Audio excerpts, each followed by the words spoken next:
பேச்சு போட்டிக்கு வந்ததோர் அழைப்பு. அழைப்பை மகிழ்ந்து தலைப்பை புரிந்து என் பேச்சில் தரப்போகிறேன் நல்லதோர் விருந்து. அவையோர் அனைவரையும் வணங்கி தொடங்குகிறேன் என் உரையை. நான் சாவித்திரிபாய் புலே. வட மாநிலத்தில் பிறந்தவள் நான். வான்புகள் தமிழில் வடிக்கிறேன் என் வருத்தங்களின் வரலாற்றில். வாசித்துக் கொள்ளுங்கள் செவிகளால்.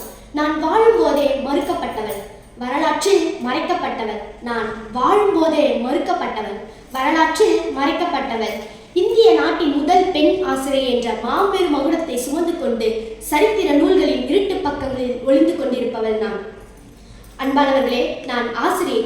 ஆனால் நீங்கள் திரைப்படங்களிலும் கதைகளிலும் காட்சிகளிலும் காண்பது போல கண்ணாடியும் கைப்பையும் குடையுமாய் பள்ளிக்கு செல்லும் நவ நாகரிக ஆசிரியை அல்ல நான். பெண்கள் அறிவு பெறுவதை ஏற்க மறுத்த இந்த ஆணத்திக்க சமூகம் என் மீது வாரி அடித்த சேற்றுக்கரையை அகற்றுவதற்காக மாற்றுத்துளியுடன் பள்ளிக்கு சென்றவள் நான்.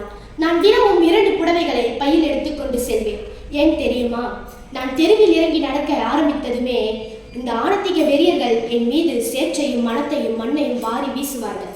அதையெல்லாம் பொறுத்து கொண்டு பள்ளிக்கு சென்றதும் புடவையை மாற்றிக்கொண்டு மாணவிகளுக்கு கல்வி கற்க ஆரம்பிப்பேன்.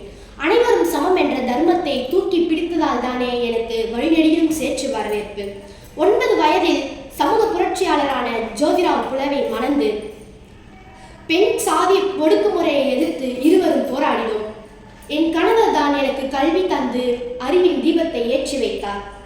அப்பொழுதெல்லாம் பெண்கள் படிக்கக்கூடாது, பெண்கள் பேசக்கூடாது, பெண்கள் வெளியே போகக்கூடாது என்பார்கள். ஆனால் நான் சொன்னேன், பெண்ணே போ, கல்வி பெறு, புத்தகத்தை கையில் எடு. அறிவு வளரும் போது, சிந்தனை சேரும் போது அனைத்தும் மாறிவிடும் என்று. வாசிப்போம் விடுதலை, வாசிப்போம் விடுதலை என்று. பிளேக் நோயாளிகளை சுமந்து சென்றேன், பராமரித்தேன். அப்பொழுதே என் உயிர் பிரிந்தது. என் உயிர் பிரிந்தாலும் என் போராட்டம் நிற்கவில்லை. இன்று என்னை கற்களாய் தாக்கிய சமூகம் இன்று என் பெயரில் மகாராஷ்டிராவில் பல்கலைக்கழகத்தை நடத்துகின்றன. அன்று என் சேலையில் விழுந்த சேற்றுக்கரை இன்று இந்திய கல்வியின் வரலாற்றில் முத்திரையாக பதிந்துள்ளது. அன்று என் பாலில் விழுந்த கற்கள் இன்று என் மாலைகளில் பூத்து குலுங்குகின்றன. அன்று பெண்கள் படிக்கக்கூடாது என்றார்கள், இன்று பெண்கள் படிக்காமல் இருக்கக்கூடாது என்கிறார்கள். அன்று நான் ஒரு தீக்குச்சி, இன்று நான் ஒரு தீபாவளி. அன்று நான் ஒரு பெண், இன்று நான் ஒரு புரட்சி.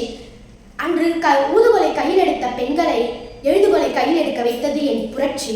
சுவாசம் இருந்தும் சுதந்திரம் இல்லாத பெண்களின் வாழ்க்கை முறையை எதிர்த்து போராட நான் கையில் எடுத்த ஆயுதமே கல்வி. ஆம், கல்வியே என் ஆயுதம், சமத்துவமே என் இலக்கு.